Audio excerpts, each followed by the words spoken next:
지금 재선 의원으로 또 원내대표로서 성공 가도를 달리고 계신데 지역에서 재선 의원으로서 가장 보람된 업적이 있다면 어떤 겁니까? 지역은 군산이 근대 역사 박물, 최근에 사실 손혜원 씨로 문제가 많이 됐는데 네. 목포가 근대 역사 문화거리를 만들게 된 것이 사실은 군산을 본받아서 그렇게 네. 된 거거든요. 군산도 성과를 거뒀죠. 네. 관광객도 1년에 약 20만 명 오던 것이 10배 정도 늘었습니다. 네. 그래서 굉장히 성과가 좋으니까 네. 목포도 같이 한번 해보자. 네. 이렇게 해서 이제 그 과정에서 이렇게 된 거거든요. 그래서 군산이 그렇게 근대 역사문화거리 조성하고 도시재생 사업을 대한민국 제1호로 했는데 그것이 네. 나름대로 상당한 성과를 거두게 된 것은 큰 성과라고 생각을 하고요. 네. 그 외에 새만금 개발이 이제 작년에 어느 정도 본격적인 저는 궤도에 들어섰다고 봅니다. 네. 새만금 개발청이 5년 전에 만들어져서 세종시에 그동안 5년간 있다가 이제 현장으로 이전을 했습니다. 작년 네. 말에.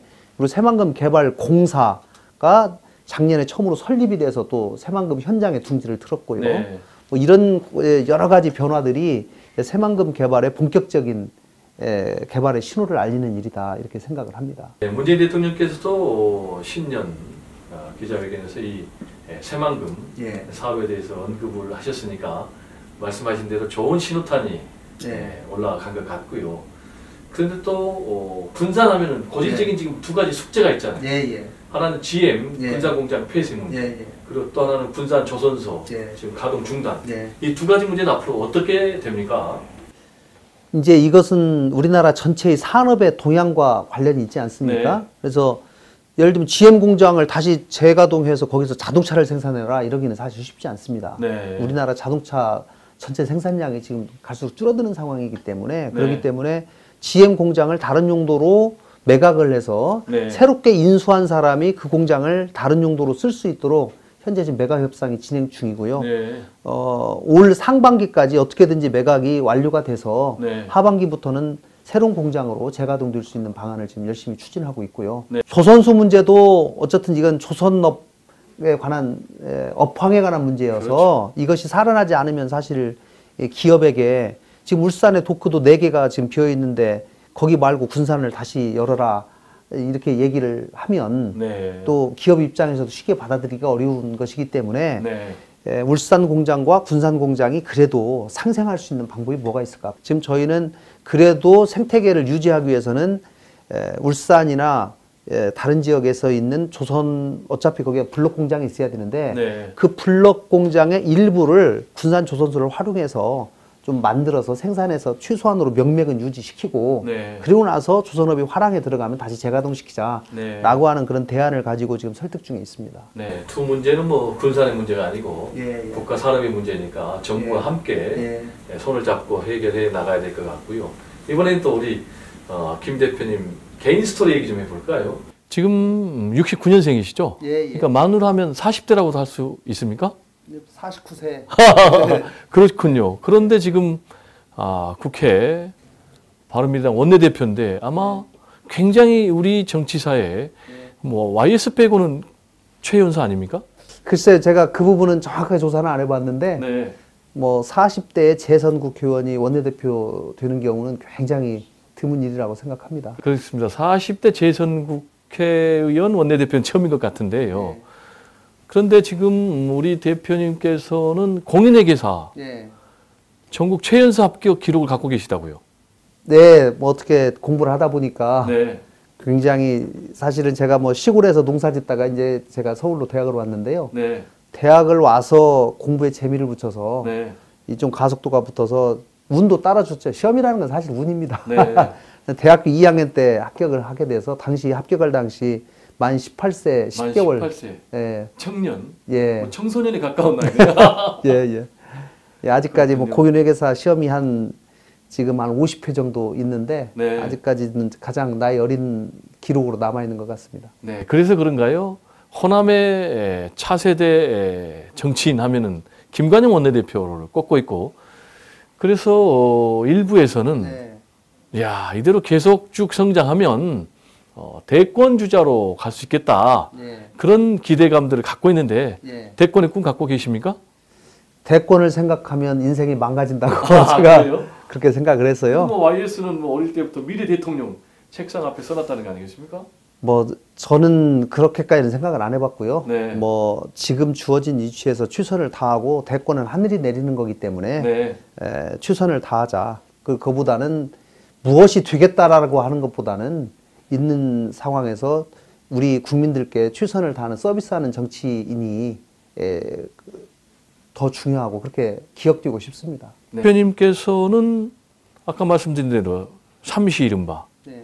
패스하시고 또 대한민국 최고의 로펌인 김앤장 로펌 회사에 또 근무를 하셔서 고액의 연봉 받고 편히 사실 수도 있었을 텐데 예. 왜 정계에 뛰어들었는지 궁금해요. 사실 뭐 김현장에서 이제 월급을 좀 많이 주니까 네. 저희 집사람도 좀 편안하게 됐죠. 네. 그래서 굉장히 많이 만류를 했는데 제가 변호사 생활을 하면서 느낀 것은 변호사는 이제 주어진 법을 해석하면서 네. 고객한테 서비스에서 이 뭐 재판을 하든지 법률을 해석하든지 법률 의견서를 내든지 상담하면서 이제 일을 하지 않습니까? 네. 그런데 제가 그 일을 하면서 굉장히 불합리한 법들을 참 많이 발견을 했어요. 네. 이 법은 정말 너무 불합리하다. 바꿨으면 참 좋겠다. 근데 뭐 변호사는 그럴 힘이 없죠. 그렇기 때문에 그럼 법을 근본적으로 바꿀 수 있는 힘은 오직 대한민국 국회밖에 없는 것이고 네.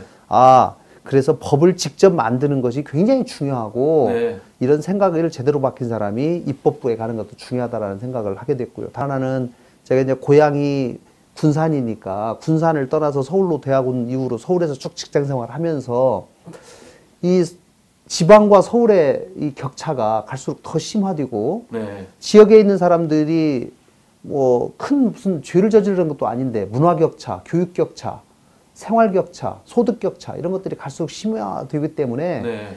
지역 균형 발전을 위해서 내가 할 수 있는 일이 뭔가, 우리 지역에 있는 고향에 있는 사람들을 위해서 할 수 있는 일이 뭘까, 이런 것들을 좀 찾게 되는 네. 그런 책임감 이런 걸 좀 갖게 되는 그런 것들이 같이 어우러져서 국회의원에 출마하게 된 것 같습니다. 네.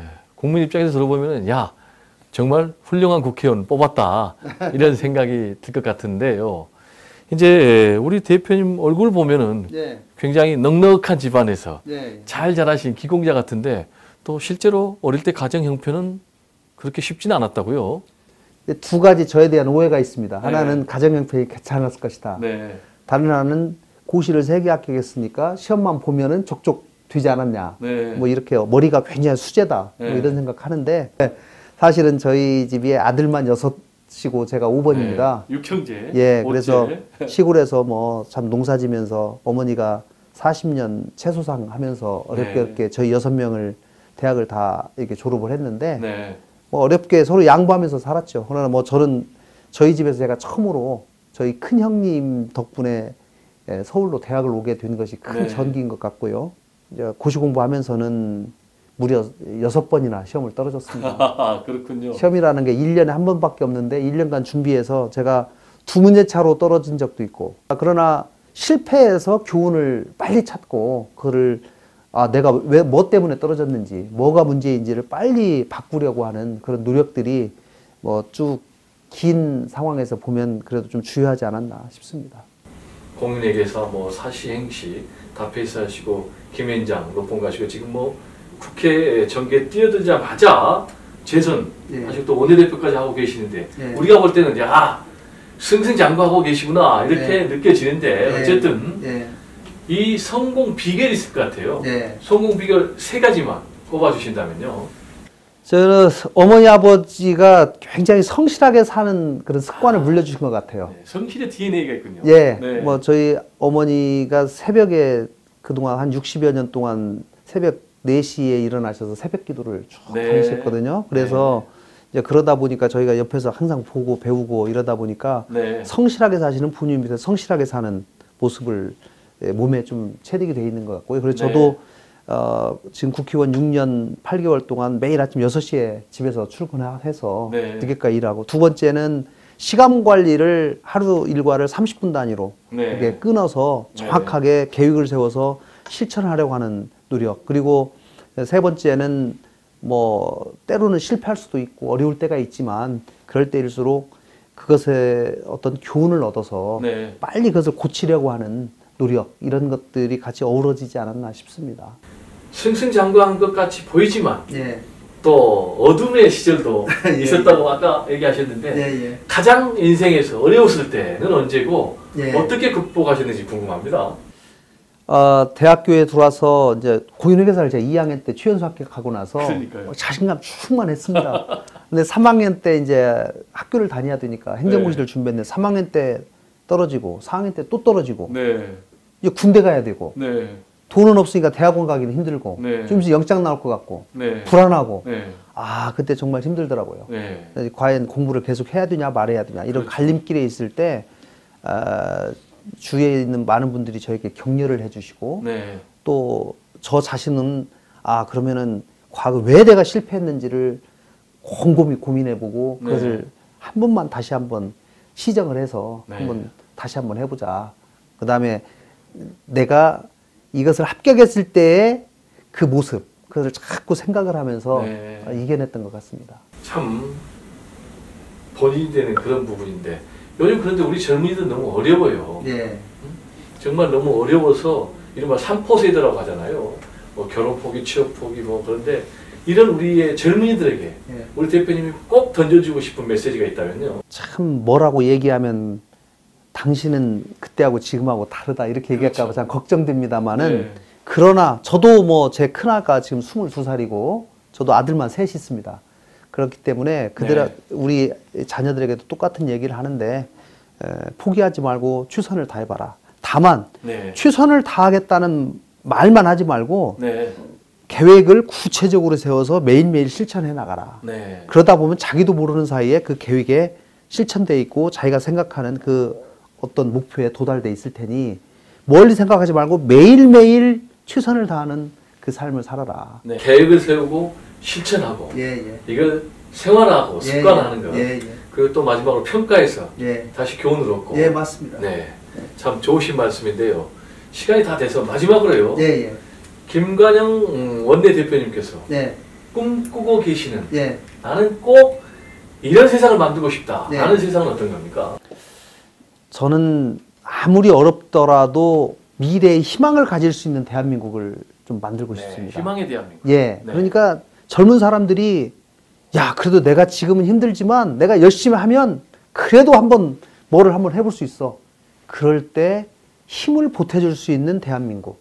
정부에서 도와주고 어른이 도와주고 기득권이 도와주고 이렇게 해서 골고루 잘 사는 그런 대한민국 꼭 좀 됐으면 좋겠습니다. 위에서 국회에서 때로는 제도로 법으로 때로는 예산으로 열심히 뒷받침하겠습니다. 대표님이 꿈꾸시는 그런 세상이 정말 꼭 왔으면 좋겠고요. 배정호의 파워피플, 오늘은 김관영 바른미래당 원내대표님을 모시고 그가 꿈꾸는 세상과 비전 그리고 그의 성공 스토리 등에 대해서 자세히 알아봤습니다. 그러면 다음 이 시간에 다시 찾아뵙겠습니다.